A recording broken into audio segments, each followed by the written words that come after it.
Nih, gawat. Aduh. Gimana nih? Bingung. Caranya gimana nih? Bahaya banget kalau dilanjutin. Ada apa sih ini Ani? Kita mau syuting. Ada apa? Ini. Enggak. Makasih ya Ustaz ya. Ya. Ini teman aku ngajak ketemuan. Bagus dong. Enggak bagus. Kok nggak bagus? Kalau ketemuan itu berarti silaturahmi. Tamu itu pasti membawa kebaikan. Enggak, kalau teman aku ini aduh gimana jelasinnya enggak enak. Saya tahu nih. Pasti yang dimaksud adalah toksik. Kok tahu?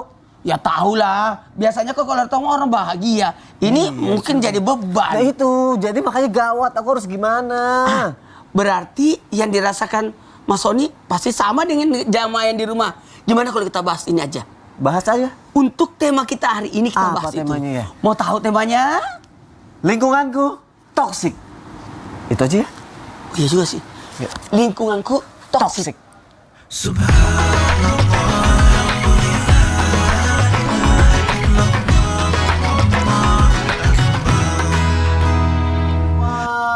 Aduh. Assalamualaikum warahmatullahi wabarakatuh.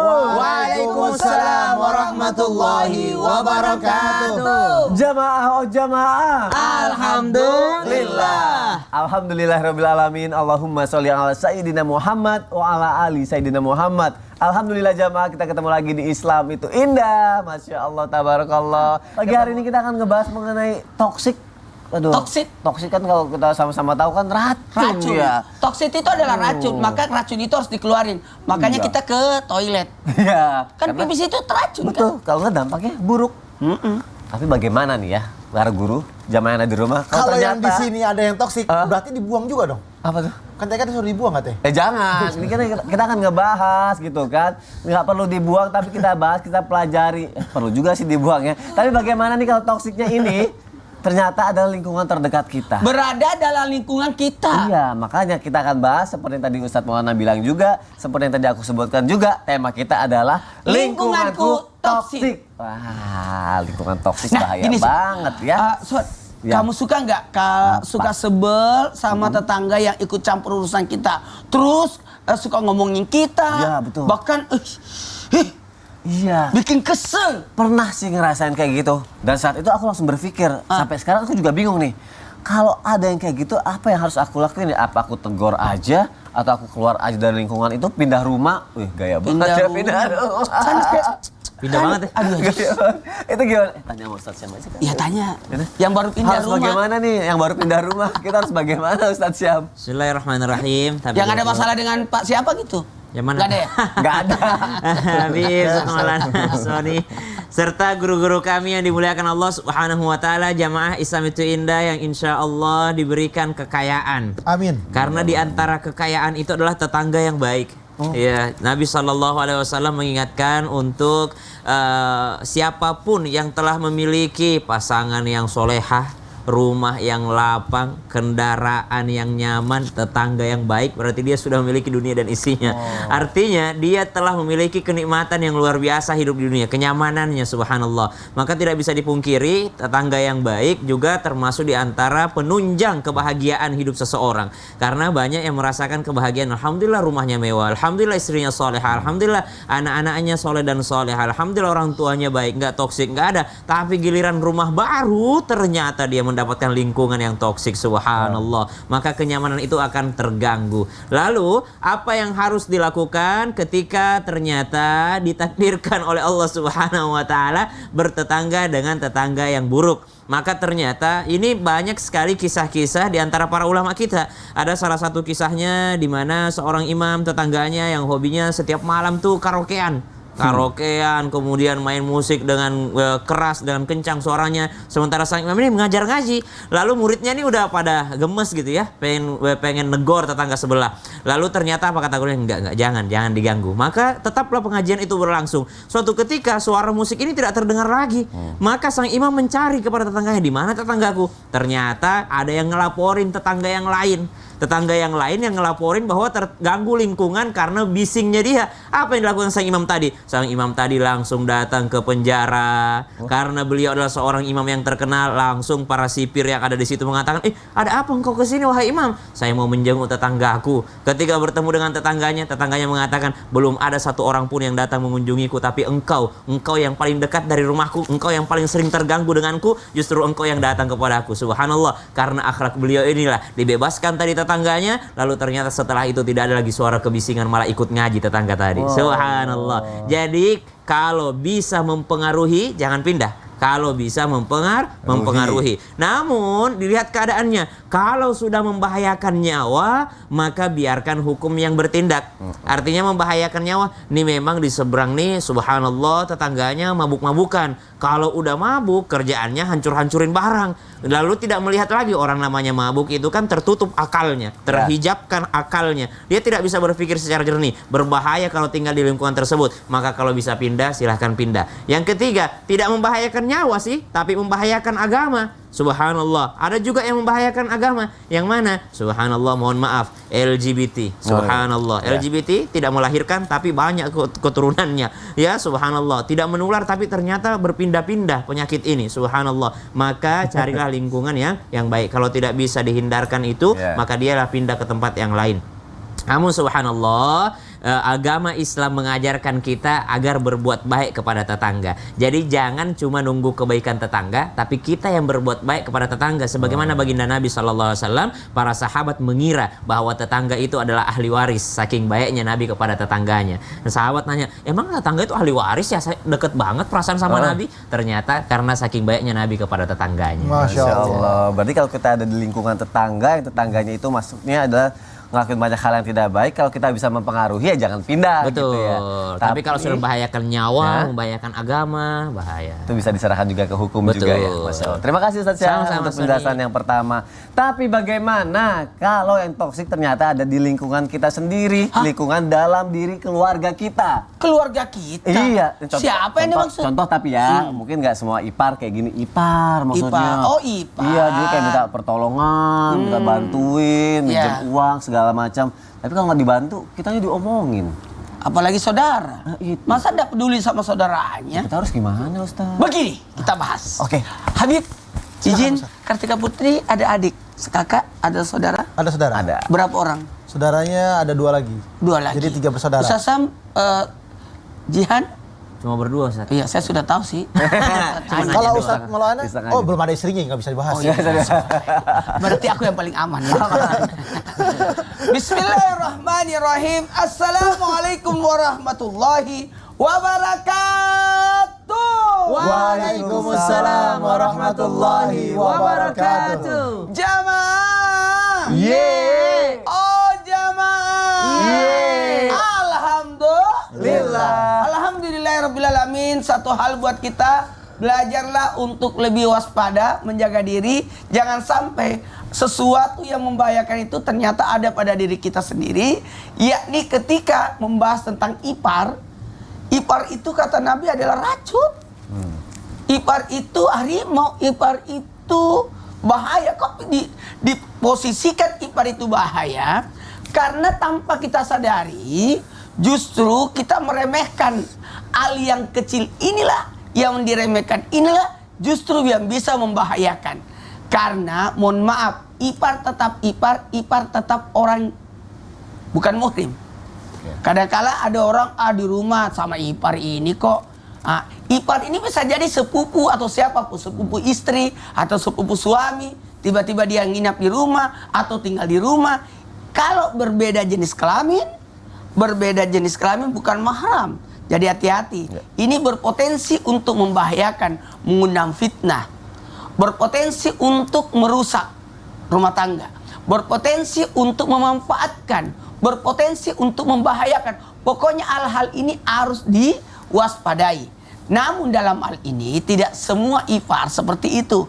Tapi karena digampangkan sehingga menjadi membahayakan. Ingat, Yang dimaksud Mas Sony tadi adalah ipar yang toksit. Ya. Toksit di sini yang menjadi racun, menjadi benalu, menjadi bahaya. Maka kita sebagai orang dalam artian ipar dia, ipar dia berarti saudara kan? Ya. Kalau begitu kita pun diminta untuk berbuat baik padanya.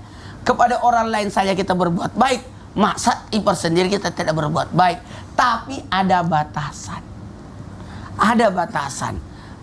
Batasan dalam al-aurat, batasan dalam tempat tinggal dan sebagainya. Karena ini bisa membahayakan karena satu, bisa jadi mirip dengan istri kita. Mirip dengan kebiasaannya. Dan mohon maaf bisa membahayakan dalam hal ini mengundang iri hati dan mengundang kegampangan. Ayo satu mobil, kan ipar. Iya. Tuh, tahu-tahu bisa jadi fitnah. Apa kata orang? Dan disinilah setan berperan lagi dari sini. Dan yang dimaksud toksik di sini, toksit ya. Toksit adalah memanfaatkan, menggunakan atau menjadi rese. Ada memang ipar rese. Datang lagi dia sini. Karena justru dia dianggap racun oleh iparnya. Atau disepelekan. Atau bisa dibanding-bandingkan oleh mertua disebabkan karena ipar. Dan bisa jadi ipar yang menjadi penghasut. Ini. Jadi tolonglah kita ambil sisi baiknya, dan kalau sudah baik jangan dimanfaatkan. Baik, kalau sudah baik jangan dimanfaatkan, tapi kalau misalnya toksik kita harus bisa membatasi dirinya. Yang paling bagus itu toksit itu ya dibatasi. Dibatasi ya. Dibatasi. Karena kan nggak enak juga kalau terlalu bagaimana ya mungkin. Nggak enak terlalu dekat, nggak wajar juga kalau kita menjauhi. Baik, Masya Allah. Terima Karena kasih dia Ustaz adalah Maulana saudara kita juga. untuk jawabannya. Kita sudah belajar dari tetangga kita, dari ipar terdekat kita, kalau misalnya toksik kita harus bagaimana, bersikap seperti apa. Tapi kan hidup tidak cuma hanya tetangga dan juga apa yang ada dalam keluarga kita ya jamaah ya. Kita harus bekerja juga gitu ya. Dalam pekerjaan nih, ini kan penting ya untuk setiap orang, apalagi laki-laki. Tetangga juga sih ini, tetangga di lingkungan kerja. Oh ya, tetangga juga di lingkungan kerja. Tapi masalahnya di di atasan kita. wah, Waduh. tidak Kalau menghargai atasan kita. tidak menghargai, menyepelekan, suka nyuruh-nyuruh, marah-marah, terus ada apa-apa kita dikambing hitamkan. Bagaimana kalau ada atasan seperti itu? Kita resign Toxic aja, banget sih. atau kita bertahan, atau kita harus seperti apa? Atasan takut juga. Kita mau ledekin, kita mau jelek-jelekin. Aduh, kayak meludah di sumur yang kita minum. Nah itu, Habib Usman harus seperti apa Habib? Makanya dari tadi saya dengerin ini siapa yang mau disuruh. Iya. Habib Kira Usman Ustaz ternyata Maulana ya. ulang lagi. Ya akhir apa Mas Sony, Ustaz Maulana, Ustaz Sam.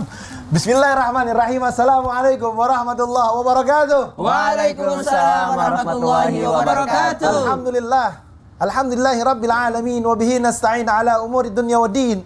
Wassalatu wassalamu ala sayyidina wa habibina wa syafi'ina wa maulana Muhammadin wa ala alihi wa sahbihi ajmain, amma ba'du.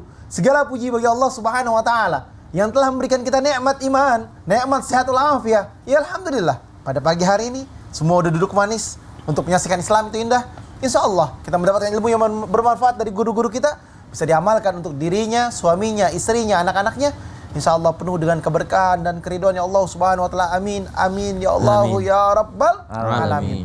Ketika kita memiliki atasan kita rese, suka marah-marah, benernya aja disalahin, salahnya apalagi disalahin. Ketika kita membuatkan sebuah hal yang baik untuknya dengan hasil yang memuaskan, kita nggak dipuji, ya kan? Tetapi ketika kita salah, hasilnya nggak memuaskan, maka kita diomelin, kita dicaci, atau disinggung, atau disindir-sindir. Apa yang harus kita lakukan? Ingat, ini adalah ujian bagi kita. Kita harus sabar menghadapinya dan tenang. Mungkin Allah berikan ujian saya kepada si fulan. Jadi bersyukur kepada Allah Subhanahu wa taala. Loh, kenapa udah diomelin bersyukur? Bersyukur, berterima kasih ya Allah. Ujiannya kecil, cuma di sini doang, ya kan? Lebih besar itu adalah ujian dalam keluarganya, ujian di dalam ininya, itunya dan lain sebagainya yang besar terhadap anaknya atau istrinya. Ini besar, semua naudzubillah. Tapi kalau ini doang ya nggak apa-apa. Alhamdulillah ya Allah cuma segini doang. Ketika lihat mukanya, Masya Allah, walaupun hatinya kok awalnya kesalnya luar biasa nih. Alhamdulillah, terima kasih, ya kan? Diomelin, ya insya Allah, mudah-mudahan kedepannya lebih baik lagi. Pas udah misalkan hasilnya bagus, Alhamdulillah bagus ya hari ini, Masya Allah. Dengan senyuman aja, belajar untuk jadikan diri kita ini bahagia. Happykan diri kita, bahagiakan diri kita dengan kalimat pujian kepada Allah. Alhamdulillah ya Allah, bila perlu yang dengar kencang ngomongnya pas lagi lewat, misalkan atasan nih, Iya, iya. ya kan, lagi lewat, ya kan, kita lewat, ya kan, Siap, Bib, ya. lewat, ya kan, nggak, nanti di depan sini, kebetulan. ya kan, Gini, di depan gini. sini, Oke. kita datang, set, Iya. bilang sana, alhamdulillah, misalnya kayak gitu, Iya. ya kan, loh, kenapa alhamdulillah, kan pasti ditanya, Kenapa alhamdulillah? ya kan, alhamdulillah, hari ini bagus banget, hasilnya luar biasa, ya kan, alhamdulillah kalau nggak saya muji diri saya, siapa lagi yang muji dong? Oh iya benar. Jadi sindirannya gitu aja ya, Bib. Jangan aja, atau lagi sama temennya berdua orang alhamdulillah, ya kan, tapi pas di lampunya lagi lewat. Nggak, Boleh sebetulnya juga tuh. singgungan seperti itu adalah menunjukkan kita nggak bermaksud untuk berkalimat dengan kalimat yang kotor, kalimat yang nggak baik, tapi berkalimat yang baik, mengingatkan dia agar apa? Agar bersyukur atas nikmat yang Allah Ta'ala berikan. Jangan cuma hasilnya yang buruk, atau pekerjaan yang buruk, atau cuman karena telat, atau cuman karena hal sesuatu yang dia tidak inginkan, akhirnya timbul emosional yang besar, atau suatu apapun. Jadi dia mesti paham bahwasanya apa? Bersyukur atas semua nikmat yang Allah Ta'ala berikan. Hari ini mungkin naik, besok turun, atau turun lagi, besok suatu saat naik lagi. Ketika itu, maka harus mengerti dan memahami bahwasanya Allah Subhanahu wa Ta'ala menguji kita, dan kita harus bersabar dengan penuh dengan ketenangan. Niscaya ada keberkahan di dalamnya, ada hikmah di Masya dalamnya. Allah. Alhamdulillah. Alhamdulillah. berkah Jadi pas lagi ngobrol, semuanya. alhamdulillah. Alhamdulillah. Ada apa? Alhamdulillah. Alhamdulillah. Hari ini bagus, luar biasa. Wow. Jadi alhamdulillah diperdengarkan. Diperdengarkan. Masya Allah. Asal berani aja. Untuk ngelakuinnya juga mikir ulang berkali-kali juga. Terima kasih Habib Usman untuk Ya. penjelasannya ya. Ada pertanyaan nih dari Instagram @donidoang. Oh iya. Aku bacain ya. Assalamualaikum Ustadz. Waalaikumsalam warahmatullahi wabarakatuh. Tahu nggak sih kalau toksik itu racun, kalau Ya. topik itu nama bapak saya? Tunggu dulu. Apa ya? Jangan-jangan ini temannya Sony ya? Kenapa, Ustaz? Sama-sama nggak jelas ya. Ya udah. Teman saya, jangan kemana-mana ya. Tetap di Islam itu Indah. Nanti dibahas yang lainnya ya. Jamaah oh jamaah. Alhamdulillah. Udah lama Doni kok. dong. Sebentar. Doni dong.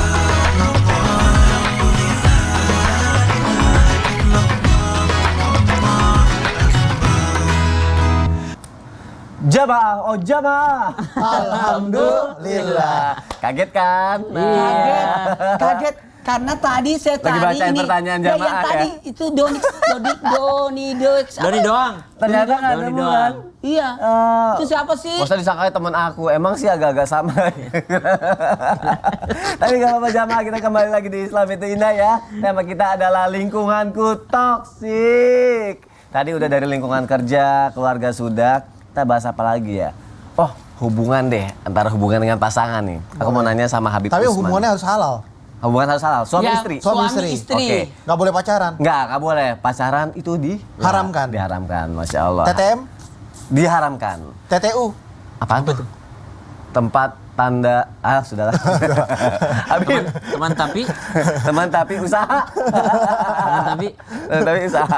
nggak tahu apa. Teman tapi usaha untuk Usaha menikah. untuk Iya. bukan jadi Bib, teman udah, lagi. jangan bahas masalah itu. Aku mau bahas mengenai toxic relationship. TTA berarti. TTA, teman tapi Asmara. asmara. TTU tahu aku. Apa? Teman tapi untung. Nah, Itu lebih nggak boleh lagi. Tapi kalau untuk sama-sama bisnis boleh ya. Kalau misalnya ini tidak menguntungkan dalam bisnis, tapi ini bisa merugikan dalam sebuah hubungan karena suatu kebohongan. Jatuhnya Bib ya, itu ujian dalam rumah tangga. Apa itu yang namanya toxic relationship Bib kalau seperti itu? Ya akhir. Mohon penjelasannya Habib Afwan Ismail. Mas Sony, Ustaz Maulana, Ustaz Syam.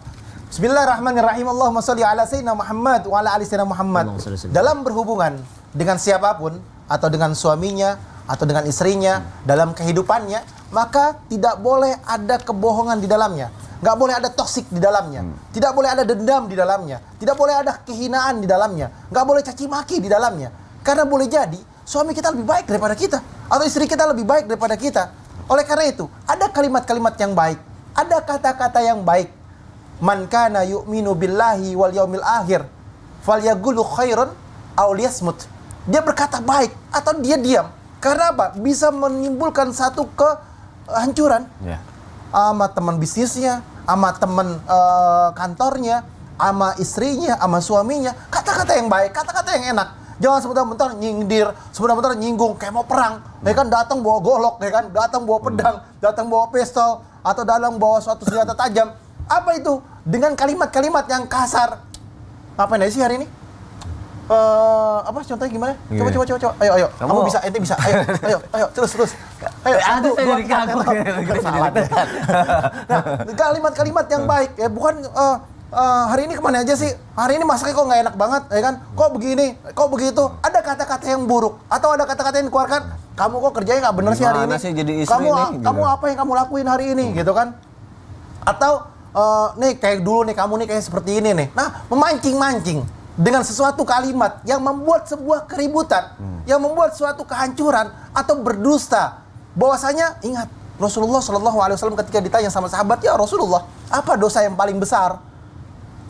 Maka Rasulullah Shallallahu Alaihi Wasallam dalam keadaan duduk, waktu itu Rasulullah dalam keadaan duduk senderan, dijawab sama Rasulullah, asyraku billah, menyekutukan Allah Subhanahu Wa Taala. Yang pertama itu menyekutukan Allah. Yang kedua kata Rasulullah, uququl walidain, durhaka terhadap kedua orang tuanya. Durhaka terhadap orang tuanya. Yang ketiga Rasulullah dari senderan langsung duduk. Kadzab sampai 3 kali. Kadzab itu adalah dosa besar nomor 3. Berdusta. Siapa orang yang berdusta dengan kalimat suami terhadap istrinya, istri terhadap suaminya, temannya atau kepada lingkungannya, ini dosa besar. Ringan, sepele tapi bahaya. Jangankan kalian melakukan seperti itu. Itu membuat sebuah kehancuran. Oleh karena itu mereka yang beriman, bertakwa kepada Allah, jangan berkata-kata bohong. Bohong adalah hari ini kalian benar, kalian baik, dianggap benar, dianggap baik. Maka besok lusanya kebongkar, hancur kalian. Hari ini Anda menutupi satu hal permasalahan. Hari ini Anda menutupi satu hal kasus, tapi kehancuran di depan mata. Hari ini sudah bohong belum? Belum, aku ditanya hari itu. Mereka ditanya hari ini udah belum. Hampir tadi nggak jadi. Nggak boleh bohong, nggak boleh berdusta. Karena kehancuran yang akan terjadi bisa minggu depan, bisa bulan depan, bisa setahun lagi, 2 tahun lagi, 3 tahun lagi. Bangkai yang dikubur, ya kan? Sedalam apapun, ya kan? Pasti kecium akan juga. tercium juga. Itu mananya adalah kalau bangkai dikubur kalau 3 meter, 5 meter atau 10 meter mah nggak akan kecium. Tapi mananya adalah kebohongan ketika dia dikubur, maka akan tercium juga. Oleh karena itu jangan berkadzab, jangan berdusta, jadikan manusia yang terbaik dengan kata-kata yang baik dan jangan menyinggung satu sama lainnya. Nggak boleh toksik sama siapapun. Aduh, jangan ya. Apalagi sekarang kadang-kadang suka dibilang, suka setuju nggak sih dalam hubungan ada yang namanya bohong dalam kebaikan apa segala macam. Bohong putih. Bohong putih apa segala macam. Tapi Bohong putih, sebenarnya- bohong merah, ya ya itu. kan? Nah sekarang kita sebagai orang tua yang sudah punya anak, kadang kita juga suka ngerasa dalam hal apapun suka bener gitu. Nah ada satu hal nih Ustadz Maulana yang mau aku tanyain, apakah orang tua ketika niatnya kayak demi kebaikan dengan jodohin anaknya gitu ya, tanpa nggak izin dulu gitu sama anaknya, tanpa izin apa segala macam, dipaksa, itu bisa menjadi orang tua yang toksik apa enggak sih? Dan lalu bagaimana untuk seorang anak bersikap terhadap orang yang seperti itu? Apakah bisa, maaf ya, nggak ngikutin aturannya atau nggak digubris atau apa gimana? Oke, baik. Penjelasannya Ustaz. Makasih banyak Mas Sony, izin Habib dan Sasam. Buat jamaah Islam itu dimanapun berada, satu hal buat kita, yang namanya orang tua harusnya kita berbakti kepadanya.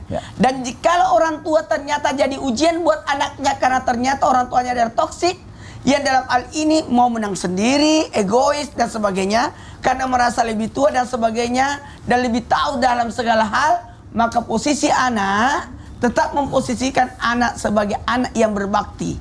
Karena dalam hal ini kita menempatkan orang tua dalam bentuk kemuliaan dan tetap berbaik sangka dengan orang tua atas apapun. Cuman ketaatan kita harus dibarengi dengan ketaatan kepada Allah. Maka tidak ada ketaatan dalam kemaksiatan. Meskipun yang memerintahkan itu adalah orang tua. Perihal tentang adanya pemaksaan jodoh lah, keinginan inilah, sebaiknya kita lihat posisinya. Saya rasa orang tua manapun tidak akan mau menyulitkan anaknya, tidak mau menzalimi anaknya, tidak mau melihat anaknya gagal. Semua orang tua mau melihat anaknya baik. Sekali lagi, semua orang tua mau melihat anaknya baik. Meskipun dalam notabene-nya kita menganggap orang tua memanfaatkan kita, orang tua menzalimi kita, orang tua jahat kepada kita, jadikan itu adalah ujian, jadikan itu pembelajaran, jadikan itu adalah sebagai latihan buat kita. Karena ada orang tua kelihatan pelit, tapi sebenarnya demi kebaikan kita. Ada orang tua marah-marah, sebenarnya itu adalah bentuk tanggung jawab kalau bapak, bentuk kasih sayang kalau itu ibu. Maka kedua-duanya adalah demi kebaikan kita. Kalaupun dikatakan orang tua toksik banget sih, mengganggu kehidupan saya, sampai mencampuri urusan rumah tangga saya, memilihkan jodoh, sudah itu masuk dalam ranah rumah tangga yang seharusnya orang tua tidak bisa ikut, maka posisikanlah tetap memuliakan orang tua. Kalaupun mau menegurnya, tegurlah dengan cara yang baik, jangan sampai menyakiti perasaannya, jangan sampai kita durhaka terhadapnya. Karena kembali lagi, kita diperintahkan untuk taat kepada Allah, kepada orang tua. Ya. Perintah ini berasal dari perintah daripada Allah Subhanahu wa taala. Maka dari sinilah kita belajar wa qadara rabbuka alla ta'budu iyyahu wa bil walidaini ihsan. Ihsan di sini adalah berbuat baik. Kata ihsan ini adalah membalas keburukan dengan kebaikan. Karena kebaikan, kalau membalas kebaikan dengan kebaikan itu namanya balas jasa. Kita berbuat baik kepada orang yang baik sama kita, berarti itu balas jasa. Kalau kita berbuat buruk kepada orang yang berbuat baik pada kita, itu namanya zalim. Tapi ketika kita berbuat baik kepada orang yang jahat kepada kita, disitulah bentuk kebaikan itu sendiri. Maka kepada anak-anak yang mungkin merasa dizalimi, tidak sependapat, dipaksakan, tetaplah berbuat baik kepada orang tua. Berbuat baik pada orang dengan tua. Cara yang baik. Dan yang paling penting, panggil orang yang bisa menasehati orang tua kita. Oh, Masya Allah. Terima kasih. Undang Ustaz Habib Maulana. Usman bikin acara, Habib Usman ceramah, bisikin bahas tentang Temanya rumah ini ya, tangga Habib ya.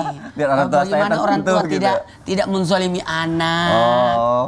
Dengan Tugas cara orang seperti tua, itu ya, dengan cara yang baik, Masya Allah. Terima kasih Ustaz Maulana untuk penjelasannya dan semoga terjawab jamaah yang ada di rumah.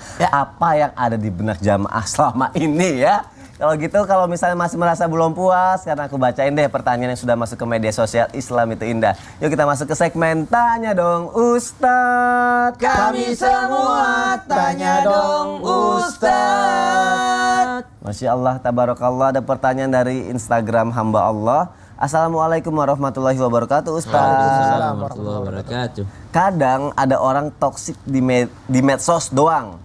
Itu gimana kita nyikapinnya? Toksik di medsos doang, gimana nih Habib Usman? Enak aja kalimat toksis doang, di media sosial doang. Kalimatnya nggak boleh seperti itu. Kalimatnya adalah Anda sebagai manusia, ketika Anda menjadikan sebuah permasalahan besar, hablu minan nas di sini, hubungan kepada manusia. Ketika Anda ghibah atau Anda fitnah di dalamnya, Anda caci, Anda maki, maka terjadilah sebuah konflik yang besar. Permasalahan yang besar. Nanti di akhirat bisa jadi amal ibadah Anda habis karena ini. Nanti di akhirat Anda dipanggilkan dengan Ustadz Maulana. Nih yang suka ngomongin Ustadz Maulana nih. Ya kan? Misalkan. Ya kan? Tapi kan tidak ada. Gak ada. Semua ngomongin saya baik-baik. Masya Allah. Ini Ustadz Maulana suka diomongin sama ente. Ente harusnya masuk surga jadi nggak jadi masuk surga. Karena apa? Suka menghina, suka mencaci, Allah suka Akbar. ini, suka gibah, suka seperti ini. Aduh. Kan Celaka kalau dia. saya aman. Hancur dia. Yang suka diomongin kan Ustaz Sam. Tuh, jadi enak aja pakai doang. Enak aja pakai doang. Ya, bukan remeh-temeh nih. Ini bukan masalah remeh-temeh. Silakan Ustadz Maulana Kalau tambahin. saya sih begini, Dik kalau doang. berbicara tentang adanya toksis di media sosial, memanfaatkan, dia kan mencari panggung.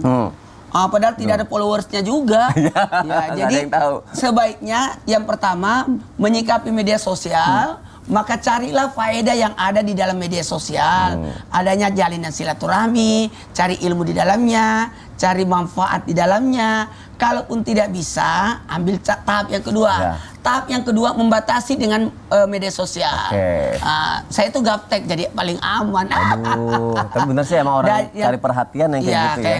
Dan terakhir kalau bisa ya sudahlah, nggak usah media sosial. Ya, oke. Kalau memang tidak dapat manfaat, tidak bisa menjaga waktunya, Ya. kapan tepatnya. Nggak usah. Kalau begitu Daripada daripada buat kepikiran, dosa ya. udah. Terima kasih Ustadz Maulana untuk jawabannya. Terima kasih Habib Usman untuk jawabannya. Semoga terjawab ya jamaah yang sudah bertanya ya, nggak pakai doang ya. Nggak Ini permasalahan Oke, besar. Ini permasalahan besar, dimarahin kan Karena sama Habib ada Usman. namanya Undang-Undang ITE. ITE. Ya maksudnya ITE. UU ITE. UU ITE bisa berpotensi jemarimu Menjerat, jerujimu. oke. Jeramimu Jemarimu jerujimu. Ya Allah, udah deh bacain pertanyaan selanjutnya deh. Dari mana ya? Dari Instagram hamba Allah. Assalamualaikum Ustadz Ustazah. Saya memang mengakui kalau dulu saya merasa jauh dari Allah. Namun sekarang saya sudah tobat. Insya Allah. Namun lingkungan saya masih jauh dari Allah. Benar gak sih hijrah saya jadi terhambat karena saya masih dikelilingi oleh lingkungan yang toksik. Soalnya setiap saya hafalan ayat pasti rada lama untuk saya pahami Ustadz. Oke, ini akan dijawab. Mungkin dia masih banyak makan haram dari sebelumnya nih. Oh gitu ya, dosa-dosa yang lama. Dosa yang lamanya nih masih dalam tubuhnya. Mesti Waduh. puasa dulu. Kalau gitu biar Ustadz Syam kita kasih kesempatan untuk menjelaskan semuanya lebih dalam lagi. Takutnya Habib Usman nanti inilah Ini baru udah mau emosional nih. Jangan, Ustadz Syam aja. Silakan, Habib, Ustadz. Satolana, Mas Soni, serta guru-guru kami yang dimuliakan Allah Subhanahu wa Ta'ala, serta Karena teman juga penanya. berpengaruh. Teman sangat berpengaruh karena almar'u ala dini khalili. Seseorang dipandang, dilihat daripada agama temannya. Itu yang pertama. Yang kedua, kalau bahas masalah hafalan, ini motivasi untuk para penghafal. Satu, kalau ada ayat yang susah dihafalkan, yakinlah bahwa ayat itu sedang mencintaimu. Dia ingin berlama-lama denganmu. Jadi bukan berarti susah masuk hafalannya, tidak. Tapi yakinlah bahwa ayat itu sedang ingin berlama-lama denganmu. Jadi jangan menyerah, ulang terus. Bukan berarti kita sudah menghafal lalu kita berhenti, tidak. Justru semakin sering kita ulang, semakin banyak pahalanya. Maka motivasi untuk yang sedang berusaha menghafalkan ayat-ayat Allah Subhanahu wa Ta'ala, hadis-hadisnya baginda Nabi SAW, atau kalam-kalam para ulama, para habaib, maka kalau semakin lama kita hafal berarti semakin ia ingin dibaca oleh kita. Maka itu motivasi yang pertama. Yang kedua, hijrah itu perlukah untuk meninggalkan lingkungan yang toksik? Perlu. Karena Nabi SAW hijrahnya beneran hijrah tempat. Nabi pindah dari Makkah ke Madinah. Jadi pindah tempat. Hanya sahabat yang terpilih saja yang ikut Nabi SAW pindah dari Makkah ke Madinah. Padahal itu adalah tanah kelahiran Nabi, tanah leluhur Nabi SAW, keluarganya masih banyak di situ, bisnisnya di situ, tempat ia bertemu dengan ibunda Khadijah, tempat ia bermasyarakat, tempat ia sangat disayang sebagai anak muda, tempat beliau berorganisasi, tempat yang paling beliau sayangi Makkah. Namun ternyata harus pindah karena toksiknya lingkungan yang ada di kota Makkah pada saat itu. Maka kalau dikatakan haruskah saya pindah lingkungan atau pindah teman, maka mesti pindah teman karena itu adalah sangat mempengaruhi seseorang. Bukan berarti ketika telah pindah teman dia merasa lebih baik daripada temannya. Karena masing-masing orang punya kebaikannya tersendiri. Mungkin yang dimaksud penanya saya hijrah dalam hal pakaian, mungkin temanmu belum hijrah dalam hal pakaian, tapi ternyata dia ada kebaikan-kebaikannya yang lainnya. Karena pakaian itu walibasut taqwa dzalika khair. Pakaian ketakwaan itulah yang dinilai oleh Allah Subhanahu wa Ta'ala. Maka kata Al-Qur'an, ba'da an naqul a'udzu billahi minasyaitonir rajim, wa idza marru bil lagwi marru kirama walladzina idza dzukkiru bi ayati rabbihim lam yakhirru 'alaiha summan wa umyana. Menghindari suatu keburukan, menghindari satu lingkungan yang toksik, itu mesti menghindarinya dengan cara yang baik, dengan cara yang mulia. Dan toksik itu yang seperti apa sih lingkungannya? Idza dzukiru bi ayati rabbihim lam yakhirru 'alaiha summa wa umyana. Lingkungan yang toksik itu kalau udah dibacakan ayat-ayat Allah, mereka tuli, mereka buta. Subhanallah. Apa maksudnya mereka tuli? Masuk telinga kanan, keluar telinga kiri. Memang udah nggak bisa diingetin lagi. Setiap dibicarakan ayat-ayat Allah, mereka nggak peduli. Dibicarakan ayat-ayat Allah, mereka malah melecehkan agama, dipakai buat bercandaan, maka itu yang disebut toksik. Tapi kalau misalnya dia tidak pernah menghalangi Anda sholat, tidak pernah menghalangi Anda puasa, tidak pernah menghalangi Anda menghafal Quran, kenapa mereka disebut toksik? Ya, mungkin mereka melakukan kesalahan tapi tidak sampai mengganggu amalan kita, itu belum sampai toksik. Yang toksik itu kalau sudah diingatkan tapi tetap tidak mau melakukannya, lam yakhirru 'alaiha summa wa umyana. Bahkan mereka tuli dan buta, tidak mau memandang kebaikan. Ayolah, apa sih gunanya sholat kalau masih gibah? Subhanallah, dia bilang apa gunanya sholat? Padahal sholat itu adalah amalan pertama yang dihisab oleh Allah Subhanahu wa Ta'ala. Tidak ada orang yang percuma sholatnya. Sholat itu manfaatnya sangat banyak dalam kehidupan kita. Apa sih gunanya hijab panjang tapi masih ngomongin orang? Tetap aja hijab panjang, orang nutup aurat dapat pahala sisi Allah, gibahnya juga dapat dosa. Daripada udah nggak berhijab gibah lagi. Udah nggak nutup aurat gibah lagi. Subhanallah. Maka tidak ada yang sia-sia. Ma khalaqata hadza batila. Maka ketika kita berusaha untuk memperbaiki diri, kata Al-Qur'an, walladzina hajaru wajahadu fi sabilillahi ulaika yarjuna rahmatullah. Berhijrah itu memang dapat rahmat Allah, namun juga mempunyai banyak ujian-ujian di sisi Allah Subhanahu wa Ta'ala. Maka berpindah adalah satu solusi yang terbaik. Namun jikalau sudah berpindah, jangan menganggap diri lebih baik daripada orang lain. Allah Ta'ala. Masya Allah, berpindah solusi terbaik. Kalau sudah pindah jangan menganggap diri lebih baik dari orang lain. Terima kasih Ustaz Syam untuk jawabannya. Ada pertanyaan lagi. Pertanyaannya apa? Takut Habib marah tapi nggak apa-apa lah ya. Ya. Assalamualaikum Ustadz, ini dari Boy 12345 nih. Boy 12345. Ya, Assalamualaikum Ustadz, bilangin dong ke jamaah semuanya kalau toksik bikin sick. Loh, kok Jauhin bisa? ya. Toksik Toksit, bikin sick. bikin sick. Bikin sick, bikin berisik, Sat. Nggak tahu deh. Sick apa, Sat? Sakit. Ya sudahlah, Aduh, biar nggak sakit ayo, nanti sekolah dibahas bukan aja ya. ente. Di Islam itu indah ya. Nggak lama kok jamaah. Oh jamaah, alhamdulillah. Toxic bikin Bikin sick. sick. Bukan bisik.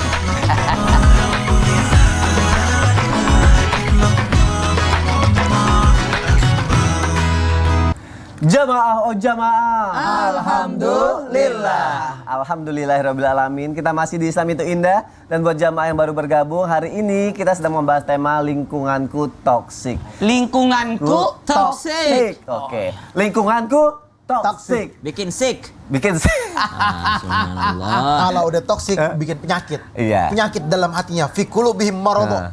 Ya kan? Fi qulubihim maradun. Maradun. Fazadahumullahu maradun. Tambah sakit lagi penyakit itu. Aduh, kira-kira Hatinya sakit. jamaah ngerasain sakit lagi di mana nih? Kalau misalnya buat yang masih kuliah pasti juga pernah merasakannya, apakah punya senior yang toksik, contohnya misalnya dibully atau diomongin di belakang, atau ya pokoknya bagaimana senior yang tidak baik kepada juniornya. Ustadz Syam nih yang anak kuliahan banget. Masya Allah. Nggak usah. Pernah ngalamin yang kayak gitu gak sih sebenarnya Ustadz? Dulu Dulu pernah ya? waktu masih kecil, Masih kecil masih ya. SD, akhirnya aku berpikir, aku kalau diam saja pasti dibully terus. Oh, caranya Jadi, gimana harusnya? Harus jadi pembuli juga. Oh, Pembuli balik kepada dia, bukan kepada junior, tapi gitu? kepada dianya. coba aku mau tahu cara gimana, mau penjelasannya Ustadz Syam. Tapi guru Ustaz Maulana, Utsman, Mas Soni, serta guru-guru kami dimuliakan Allah Subhanahu wa taala. Bagaimana jika lo berada di lingkungan instansi toksik? Jadi sekolah yang toksik, kampus yang toksik, pesantren yang toksik misalnya, maka yang pertama jadilah pemutus keburukan. Jadilah pemutus keburukan. Kita diginiin sama senior, jangan sampai kita gituin nanti junior kita. Kenapa? Karena kalau tidak berhenti di kita, maka itu akan berlanjut terus sampai anak cucu kita. Kita kan nggak mau kalau itu berlanjut terus, kitanya udah kena, anak kita nanti kena, adik kita kena. Subhanallah. Maka jadilah pemutus keburukan. Nabi SAW sangat mencintai orang-orang yang menjadi pemutus keburukan. Bahkan Nabi sangat menghargai orang-orang yang menjadi pemutus keburukan. Seperti misalnya Ikrimah. Ikrimah anaknya Abu Jahal. Tapi justru dari Ikrimah ini nanti menjadi orang soleh, orang baik, sahabat Nabi, jadi lahirlah keturunannya, keturunan yang baik-baik. Taif orangnya buruk-buruk pada saat itu, melempar Nabi, membenci Nabi, tapi Nabi SAW mendoakan mereka agar lahir dari mereka orang-orang yang baik. Justru mereka jadi pemutus keburukan, anak cucunya menjadi ulama-ulama, para sahabat Nabi, para tabi'ut tabi'in berasal dari tanah Taif. Subhanallah. Maka jadilah pemutus keburukan. Itu yang pertama. Yang kedua, Ustadz, boleh nggak membalas keburukan dengan keburukan? Boleh. Tapi kalau udah dibalas sama kita sendiri, udah nggak dibalesin sama Allah, mending kita minta Allah yang balesin kepada mereka. Atau minta Allah balas sesuatu digantikan daripada diri kita. Sebagaimana ketika terzalimi, Nabi SAW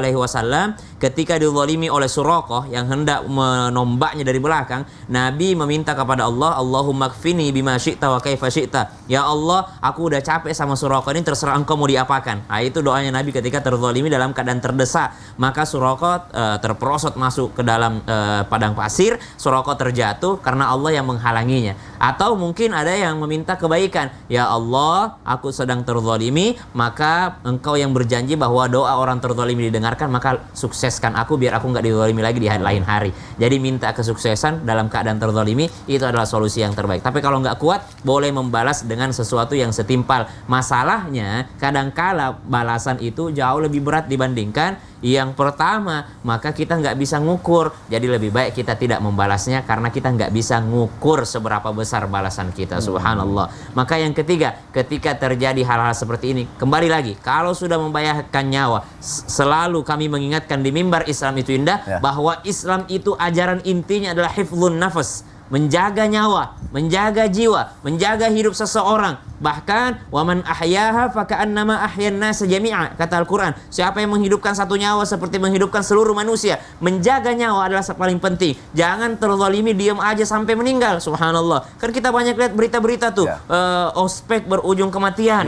Ya, karena dibully sama senior. Jangan sampai terjadi demikian, karena inti ajaran Islam adalah menjaga nyawa, hifdzun nafas. Jangan karena taat senior akhirnya mau disuruh makan apa aja. Subhanallah. Periksa, kalau sudah membahayakan nyawa laporkan. Subhanallah. Kita punya hukum, kita punya pihak yang berwajib yang bisa dilaporkan, kita punya pihak pengawas kampus, pengawas sekolah bisa dilaporkan. Jangan lapor ke orang tua, tapi laporkan kepada yang berwajib. Subhanallah. Kenapa? Karena sudah membahayakan nyawa. Disuruh makan sembarangan, disuruh tidur di tempat dingin, di gunung tanpa menggunakan. Ayo mahasiswa harus Nggak kuat, masuk akal, harus ya. kuat. Mana matamu? Ini mataku, ini mata apa? Subhanallah. Jadi disiksa. Maka ini tidak diperkenankan dalam Islam, mesti segera menyelamatkan nyawanya sendiri. Wallahu taala. Berarti kalau ada lingkungan yang toksik apalagi di kampus apa segala macamnya, kita harus bisa menjadi penawarnya tapi dengan cara yang baik atau sesuai dengan bagaimana caranya ya. Iya, harus terputus di kita. Terputus di kita. Terima kasih Ustaz Siap. Syam untuk penjelasannya. Oh, aku mau nanya ini perihal rumah tangga juga, tapi bukan aku ya, Ustaz Maulana, bukan Iya, loh. bukan. Bukan nih pertanyaan. Saya tahu. Oh. Karena yang ditanyakan ini kalau keluarga, kalau sudah istri, ipar, orang tua, mertua. Iya, tapi ini kisah orang ya. Kisah Dia orang. ngerasa punya mertuanya ini kayaknya toksik gitu, anggapan dia gitu ya. Mertuanya toksik. Iya, karena dia ngerasa mertuanya itu suka ngatur-ngatur, memaksa melakukan sesuatu, melarang melakukan sesuatu gitu kan. Nah, dia bingung dia harus bagaimana, nurut aja atau boleh berontak atau harus seperti apa nih Ustaz Maulana? Baik, makasih banyak izin Habib dan Ustaz Sam. Kepada semua jamaah dimanapun berada, jangan jadikan mertua adalah lawanmu, tapi jadikanlah mertua adalah orang tua dari partnermu. Berarti lebih hebat dari partner kita, karena lebih senior, lebih jago, lebih berpengalaman. Maka mertua adalah orang tua kita juga. Ridhanya Allah terletak padanya. Bahkan mulianya mertua kita memberikan anaknya yang dia sayangi, yang dia besarkan, yang dia jaga, terus menyerahkannya kepada kita. Kita terima beres. Wow. Handphone kita, sepeda kita, motor kita aja dipinjam orang, diambil orang, pasti kita awasin kan? Iya. Sakit hati kan? Apalagi anak. Aduh. Kalau ada orang dikasih motor tapi motor itu di racing lah, di apalah, dikasih Di racing. Dimodif gak jelas ya. modif tidak jelas lah apa. Kau tahu gitu. Nggak usah Saya tidak pinjam. kasih dia. Tapi dalam hal ini mertua itu pasti ada kebaikannya. Jadi belajarlah dari mertua atas kebaikannya. Tapi kalaupun dia jadi toksik buat kita, buat rumah tangga kita, ikut campur dan sebagainya, maka posisikan mertua kita sebagai yang menunjang, yang membantu rumah tangga kita. Untung ada mertuaku yang suka ikut campur. Mumpun dia ada, kita pergi liburan. Kabur. Bukan kabur. Dia ajak. Ini kita liburan, dia jagain anak kita. Ya, kan kita kan. Iya. Kan dia berarti ambil sisi baiknya. Iya. Sisi baiknya. Kalaupun ada keburukannya, maka kita berusaha kembali lagi konsep yang tadi orang tua, cari guru yang menasihati mertua kita. Tapi ingat, memposisikan dalam hal apa? Semua pasti berkata, tinggal komunikasi saja, karena dia belum paham kita. Maka tempatkan musyawarah dalam rumah tangga. Libatkan mertua supaya dia tahu ada peraturan. Masing-masing rumah kan beda peraturannya. Ya. Beda aturan rumah tangganya. Lalu kita, kalau mau dihargai peraturan kita, hargai juga peraturannya. Dan kita harus lebih akrab sama mertua. Karena bisa jadi karena ketidaksenambungan itu, ketidakharmonisan itu disebabkan karena kita kurang mengenal sifat mertua kita, kurang mengenal kebiasaan mertua kita, kurang mengenal. Bukan bayangkan sakit hati, kita tahu mertua itu tidak suka ini, makanan ini, kita sajikan itu, kan tidak enak. Dan apalah salahnya kalau kita memuji-muji mertua kita? Iya, saya rasa, maaf ya, saya pinjam kata-kata ini. Sampah pun akan bermanfaat jika lo jadi kompos. Baik, berarti di sini adalah tidak ada salahnya kalau kita mendekatkan diri ke mertua supaya kita lebih dekat sehingga tidak terjadi hal-hal yang tidak diinginkan atau konflik gitu ya. Ada konflik. Paling bagus Masya itu Allah. pindahlah rumah, jangan jadi beban, jangan suka curhat sama mertua. Itu apalagi orang tua dicurhatin, Aduh. yang ada kasihan istri. Aduh. kita belajar mandiri ya jamaah yang ada di rumah ya. Oh iya. Terima kasih Ustaz Maulana untuk penjelasannya. Hari ini kita sudah belajar bagaimana supaya kita terhindar dari konflik-konflik dari berbagai macam lingkungan terdekat, keluarga atau juga sekolah atau pergaulan gitu. Tapi takutnya kita nggak sadar gitu. Kita belajar supaya nggak orang yang dibully atau menjadi jauh dari orang yang toksik, ternyata kita adalah orang yang toksik gitu kan. Aduh. Kita sendiri. Iya, kita sendiri gitu. Tanpa kita sadari. Tanpa kita sadari. Justru kita jadi toksik buat orang lain. Itu. Hello. Dari tadi kita bahas orang lain. Ternyata kali ini kita adalah orang sendiri yang toksik. toksiknya. Kita harus tahu cara minta maafnya gimana. Apa cuma maafin saya ya, saya udah toksik atau harus seperti apa? Habib Usman. Ya. Mohon penjelasannya Habib. Ya, akhir Mas Soni, Ustaz Maulana, Ustaz Syam. Bismillahirrahmanirrahim. Allahumma shalli ala sayyidina Muhammad wa ala ali sayyidina Muhammad. Ketika ternyata diri kita melakukan perbuatan zalim atau menzalimi orang lain yang kita toksik kepada Sony, Ya. ya kan? Ya. Atau sengaja ngebully Sony, ya kan? Dimanapun berada, misalkan di media sosial dia menghina, dia mencaci, dia maki, maka minta maaflah dengan cara yang ma'ruf. DM, saya minta ridho, saya minta ikhlasnya. Saya sadar bahwasanya saya berperilaku buruk, berkata-kata buruk atau berkalimat buruk atau ngetik saya dengan kalimat-kalimat yang tidak baik. Tolong maafkan saya. Saya minta ridhoannya. Ini adalah bentuk permintaan maaf kita. Karena apa? Yang tadi dibahas oleh kita bahwasanya benernya aja itu ghibah. Salahnya itu, misalkan kita salah, kita nggak benar, itu fitnah. Ghibah, kita bisa habis amal ibadah kita. Amal ibadah kita jadi kosong, zong, hancur. Fitnah, asyadu minal qatl, lebih kejam daripada pembunuhan. Summa na'udzubillah. Kita minta maaf kalau kita berada di media sosial. Misalkan kita sebagai atasan, kita minta maaf kepada bawah kita, gak usah gengsi, samperin baik-baik. Saya minta maaf, saya minta ridhonya, saya minta ikhlasnya. Mungkin saya berperilaku kurang baik, gak selamanya juga saya menjadi atasan. Besok ketika umur saya udah lanjut, belum tentu juga saya menjadi seorang pemimpin. Besok misalkan saya meninggal, dicabut nyawanya sama Allah, saya bukan memimpin lagi. Jadi saya minta maaf, jangan merasa gengsi. Saya atasan, saya bos di sini, saya berkuasa di sini. Kamu semua bawahan saya, nggak boleh kayak gitu. Minta maaf, saya minta maaf, minta ridho, minta ikhlasnya. Dan atasan juga mengerti dan memahami bahwasanya kalimat seperti itu bukan menjatuhkan dia, tetapi membuat suatu kebanggaan yang dahsyat, yang luar biasa, bahwasanya inilah sosok pemimpin. Terus bagaimana terhadap istri suaminya? Sama, kita rumah tangga bareng, kita hidup bareng, satu kamar bareng, ya kan? Hari ini kita baik sama dia, besok juga harus lebih baik lagi. Dia mengurus anak kita, dia menjaga rumah kita, dia melindungi kita, dia mencari nafkah sama kita misalkan. Berbuat baik dengan kalimat yang baik. Minta maaf, saya minta ridhonya. Mungkin yang kemarin saya khilaf, syaitan mengganggu saya dengan dahsyat, dengan hebat, membuat pikiran saya kacau, kalimat saya kacau, perbuatan saya kacau. Akhirnya saya sindir, saya singgung, saya ungkit-ungkit masa lalu. Ini syaitan. Saya tersinggung atau saya cemburu. Akhirnya membuat saya lupa akan hal ini.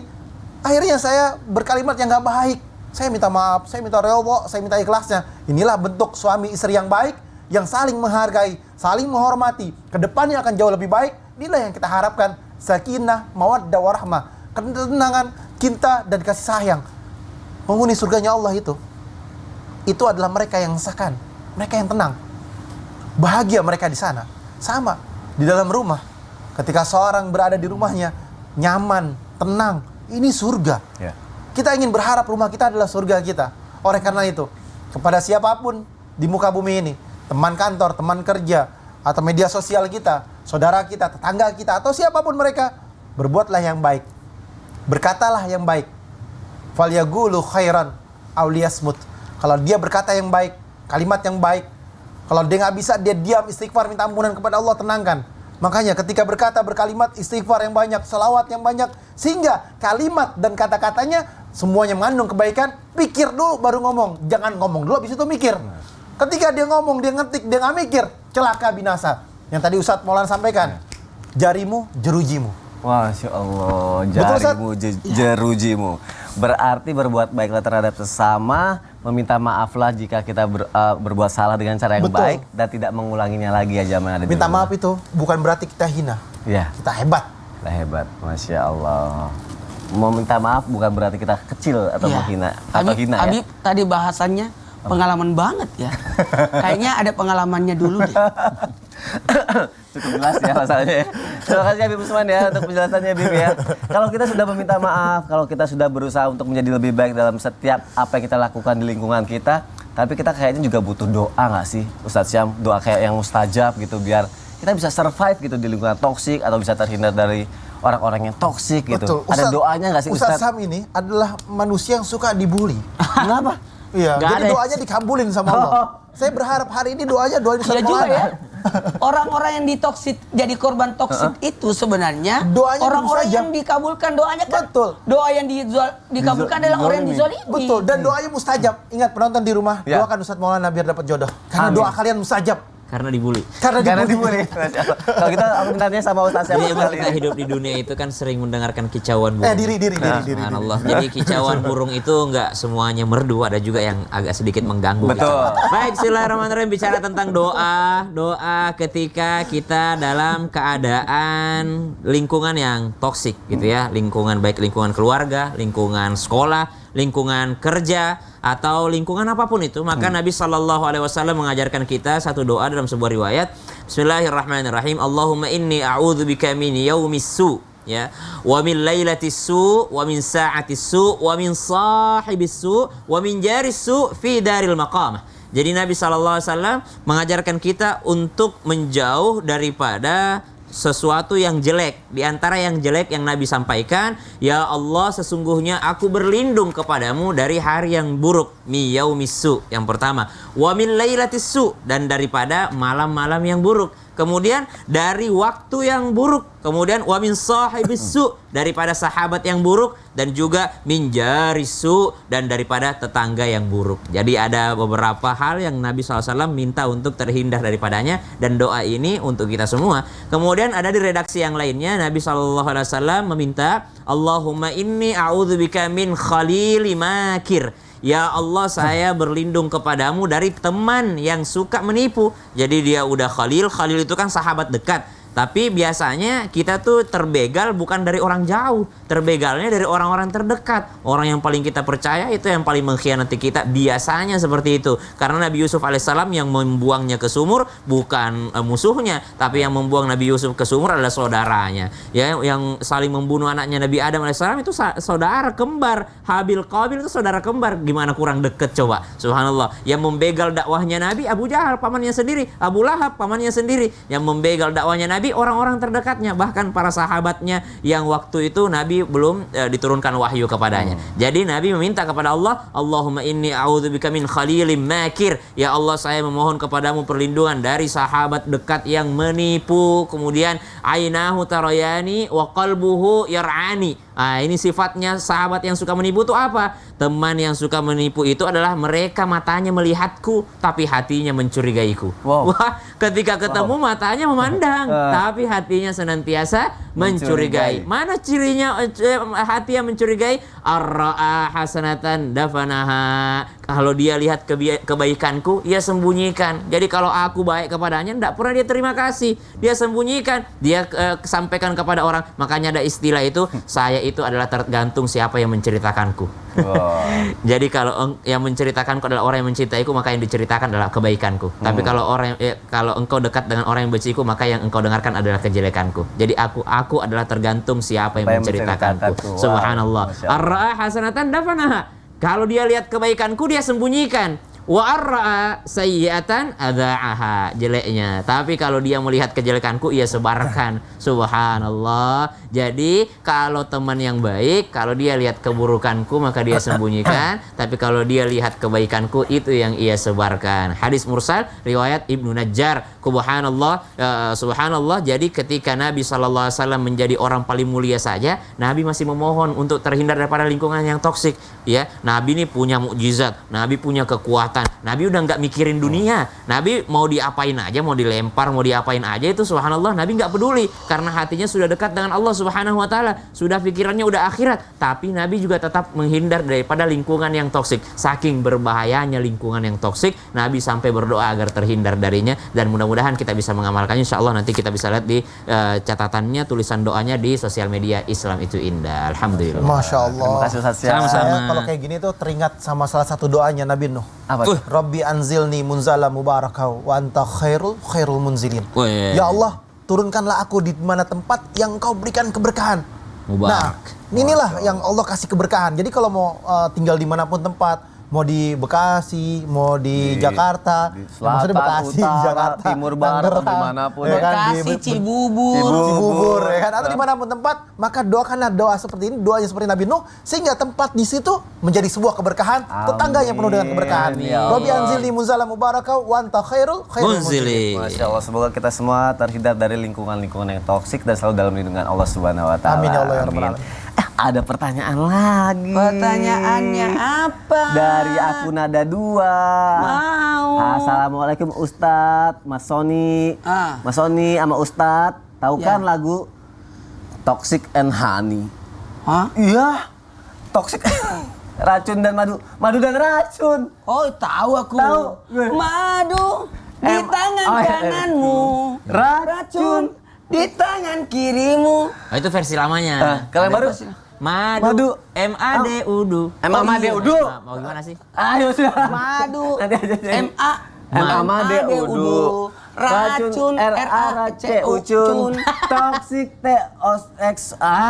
Jamaah tetap di Islam itu indah Beda ya. zaman Jamaah ya. jamaah. Alhamdulillah. Beda zaman ya. Beda Zaman zaman. saya lagunya begitu.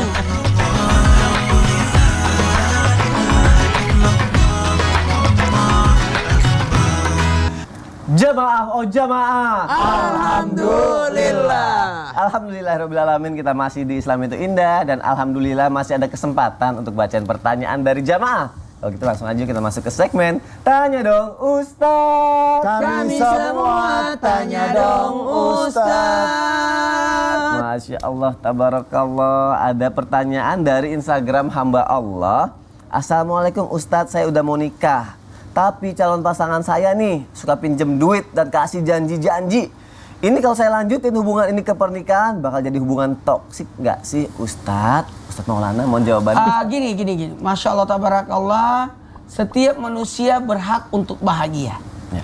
Dengan caranya masing-masing. Pasti orang yang mau menuju jenjang pernikahan adalah orang-orang yang mau diikat dengan janji yang namanya janji pernikahan. Maka kalau terjadi sesuatu yang buruk sebelum, Ya. berarti itu adalah warning buat kita untuk apakah kita memperbaiki diri atau membantu orang untuk diperbaiki. Tuh, membantu untuk dia diperbaiki. Namun betul kata Ustaz Sam, kalau tidak bisa memperbaiki ya sudah. Ya. Tapi bukan berarti kita menyakiti orang, tapi berusahalah untuk lebih memperbaiki orang, berusahalah untuk gimana ya? Kita kalau memang dibawa ke psikiater, Psikiater. Psikiater. ya psikiater, Nah. bawalah ke psikiater atau bawalah ke pesantren, ada bimbingan rumah, apalagi bimbingan ya rumah tangga lah dan sebagainya, supaya dia tahu posisinya. Makanya ada nasihat pernikahan, ada pengajian, ada khutbah nikah, ada nasihat-nasihat ini, ada pesan-pesan. Itu luar biasa. Oke. Insyaallah. Aduh, semoga bisa menemukan yang tepat lah nantinya Tapi ke jangan, depannya. Amin. tapi jangan ke psikiater langsung. Sa. Nah. Kalau psikiater tuh udah pakai obat Iya, soalnya. psikolog. Psikolog dulu. Ya itulah psikolog. Psikolog. Makanya saya bilang psikolog. Kita harus ke Psikolog dulu, baru Baru psikiater, baru pesantren. semoga harus sampai ke psikiater ya. Oke. Terima kasih jamaah, semoga terjawab ya. Makasih Ustadz Maulana untuk jawabannya. Ya Allah. Pertanyaan selanjutnya dari Instagram hamba Allah. Assalamualaikum warahmatullahi wabarakatuh Ustadz. Bolehkah kita memaafkan kesalahan orang yang toksik saat lebaran tiba? Maaf. Wah, Maafin musim ya. lebaran banyak orang Ya miskin. Allah, sedangkan kesalahan Ada yang zakat, dilakukannya ada zakat dibagiin. terjadi sekarang. Jadi dia mau maafinnya kalau lebaran, tapi kesalahannya dilakukannya sekarang. Jadi sambil nunggu lebaran, kita nggak memaafkan dulu, alias dendam. Apalagi kalau yang melakukannya adalah orang yang toksik. Tanyain orang itu. Heeh. Yakin masih hidup di lebaran? Betul. Oh. Habib Usman, mohon penjelasannya. Bismillahirrahmanirrahim. Allahumma sholli ala Muhammad wa ala sayyidina Muhammad. Ini semua naudzubillah. Kita hati yang baik, hati yang bersih adalah selalu bisa memaafkan orang lain. Mereka yang mendapatkan keberkahan adalah yang mukhlis, yang hatinya itu ikhlas.